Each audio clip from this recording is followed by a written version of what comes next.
Hi guys, I'm Andrew and this is Talking Stories with TSM. Today we're going to talk about product photography. Why is composition important in product photography? Composition helps draw your eye toward the product and help the viewer see the image in the way that the photographer or the brand wants you to experience it. For example, with this wine bottle, we chose to add a backlight to draw your eye towards the wine bottle. Now we shot it on black because the product generally looks more romantic and it makes the bottle pop more and you see more quality in the bottle versus having it on a white background where your eye would go towards the white versus the black wine bottle. The reason why we put the wine bottle on the wood was to help draw your eye toward the wine bottle. The wood was a brown orange color and it helped take the tones from the wood and draw your eye up to the bottle.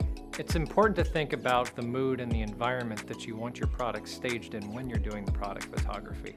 That'll help convey to the brand and to the product how this product is used in the environment, and it makes the buyer want to experience that product in that environment.